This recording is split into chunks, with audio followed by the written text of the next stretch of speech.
Hello, everyone. Welcome back to the Daniels Lens. For those of you who don't know, my name is Moya Daniels, and I am 19 weeks pregnant.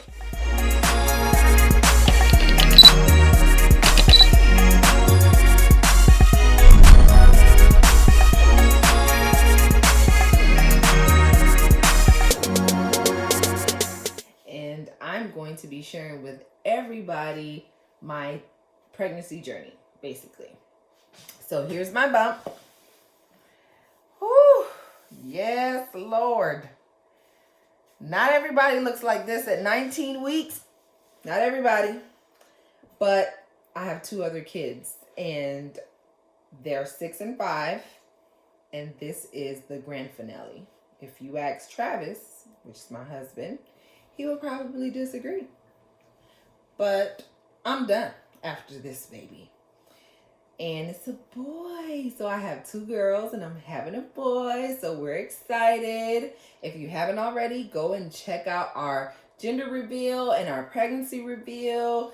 Let us know what you think. To keep up with what's going on with the Daniels, make sure you subscribe, share, and like. Make sure you comment down below to let us know what's on your mind, what you think about our videos, and everything like that. Today, I'm going to be sharing my pregnancy journey with COVID-19 at 19 weeks. And how does it feel? How does it compare to my other pregnancies? And all of that good stuff. So the best place to start with that is my first pregnancy. So with the Moy, which is my first baby, she's 6 years old now. I was 30 years old, getting ready to be 31. I had both of my girls naturally, well, vaginally. We'll get to that. I'm hoping that this baby will be natural with no epidural. And that's because I labored with my first baby all the way up to 8 centimeters. So I was almost there, guys. I was like, I could see the finish line. And I had amazing nurses, amazing doctors, amazing nurses.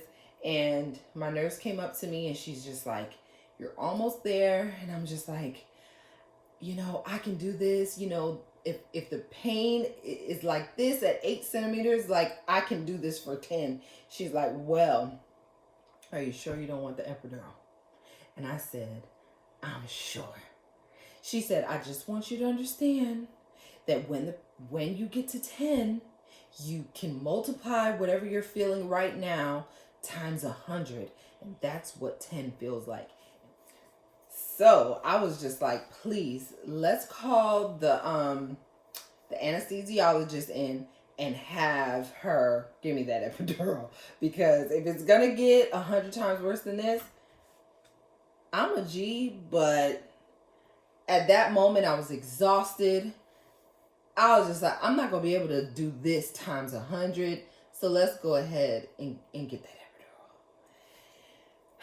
epidural. Y'all, I get to 10 centimeters. They bring me into the labor room where I'm going to have the baby. And she hasn't descended. So you know what that means. They sit you straight up. So you know what that means. When they sit you straight up with the epidural in your back, everything rushes down and you feel everything. So yes, at 10 centimeters, I felt everything anyway. Once she descended, it was time to push. I pushed her out. All went well. Thank God I didn't rip. And it was awesome. Had my beautiful baby girl. Everything was great. We had a little bit of jaundice, so she had to stay in the hospital for like a week because, her numbers kept going up instead of down, if you know anything about jaundice. So I want to say like 14 months later, here comes baby Lele. So this time I was just like, maybe I'll do the epidural, maybe I won't. We'll see when I get there. Because at this point, it's like natural birth was out the window. I felt all of the pain. I got the epidural. I had kind of like best of both worlds, but not really. Because there's nothing like pushing out a baby with no medicine in your body. At least I had some medicine, right? So Lele came. We were in the hospital. Travis was like, you're in so much pain. If you're going to end up getting the epidural anyway, might as well get it now. So I was like, you know what? That's true. I'll just go ahead and get it. So I went ahead and got it. I think I might have been 4 or 6 centimeters. Yeah, I probably was like between 4 or 6 centimeters at the time. And I got the epidural and everything was fine.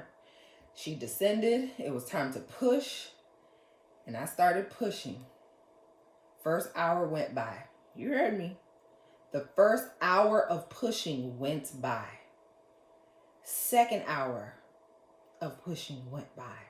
I was like, what's going on? My doctor, who is amazing, Dr. Fabian Ashiel, look her up. She is amazing. She was like, listen, do you mind if I use any tools or anything like that? I was like, I trust you 100,000%. She's not one of those doctors that's going to rush you into a C-section. She's going to do everything humanly possible, medically possible, to try to have you give a vaginal natural birth. So she was like, if I have to use something, is that okay? And she's like, I'm like, listen, at this point, yes, I'm exhausted. I've been pushing for 2 hours. She was like, okay, well, we're going to keep on with this, but we're going to have to at some point call it, and maybe start to think about a C-section. I'm just like, what's going on? So when your baby comes out, right? So let's say this is your vagina and your and your baby's coming out. Most babies come out. This is the top of their head and they come out like this, right? So this is the back of their head. I'm sorry. This is the back of their head and the babies come out and they come out like that. And then they turn around. So my baby girl, Alay, was like this. This was her face. So she was going out and coming back up. Going out over that bone and coming back up. So she was not supposed to be, they kind of call it sunny side up. And so she wasn't supposed to be like that. But she, she was like coming down the birth canal. It was just one of those things where, hey, she came out with a cone head because she was in the birth canal for so long. And she was like kind of stunted. So it was like, she came out like stiff. And so the doctor was like, don't worry, she's okay, she's fine. She's just a little stunted because of the, the way she birthed.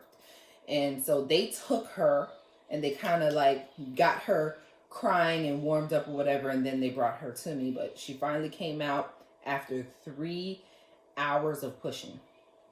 It was crazy. My husband was so worried. He was in the corner like praying. And it was like, he felt like it was the longest time of his life. And don't get me wrong, it wasn't just like constant pushing. It was like, okay, all right, let's see, push. That last hour though, it was like all pushing. It was like crazy. I was so exhausted. I was so tired. But as you moms may know, you do whatever you need to do to get that baby out. I will tell you, in all my pregnancies, really, I've never really gotten to the point where I was just like, I need this baby out of me. All of my pregnancies after the 4th month has been, after the 3rd month, it's been amazing. Like I could do everything. That's how, my 2 girls were. I get morning sickness, which the term morning sickness is a lie. It's all day sickness. And with Alay, I had the spits. If anybody know what that is, it's saliva buildup in your mouth and you constantly have the urge to spit. It's disgusting. So you have to walk around with something to literally spit in, as though you're chewing tobacco. So I had that with Alay. I didn't have that with the Moy. I definitely had that with this baby boy. And I was sicker than I was just praying like, God, I don't know if I'm going to make it through this. Like, I'm just praying to God, please, I just need to make it through this. And I can't have this for the duration of this pregnancy. So I needed to end when the 2 previous girls ended, which is, first trimester done. So that's exactly what happened. Month 3, it started to taper off. I would only get sick after I eat. No throwing up, just very, very, very nauseous to the point of insanity. Like you feel like you're going crazy. You wake up nauseous. You go to sleep nauseous. You're nauseous all day long. And for this baby, I had a lot of spit too. So it was kind of ugh. So here I am, 19 weeks pregnant, and I am feeling great. The only thing I would say is that I'm a lot more tired. Maybe that has a lot to do with my age. I'm 37, but I'm tired. I can't move around like I'm used to. I feel like he's sitting really, really low. I feel like my belly is super low. And so in order to like pick up anything or do anything, it's very uncomfortable right now. And I'm just midway. So that's a little crazy to me. As far as COVID-19 goes, I've been inside. I'm an inside girl anyway. But I've been inside, and everything that happens, my husband really has to do everything as far as the shopping, and I really don't go anywhere beyond my appointments. And my appointments has been really just alone or with my husband for like sonograms. But my other appointments are basically alone, and so it's very, very different. I'm going to see if I can take you guys along with me to my next appointment to actually see a sonogram. We'll see what they say, but you'll definitely go on the trip with us, and we'll update you as we go. So yeah, that is my 19-week pregnancy update, and I will be back. Don't forget to like, subscribe, and share. Comment down below and let us know what you're thinking about the Daniels lens. Peace.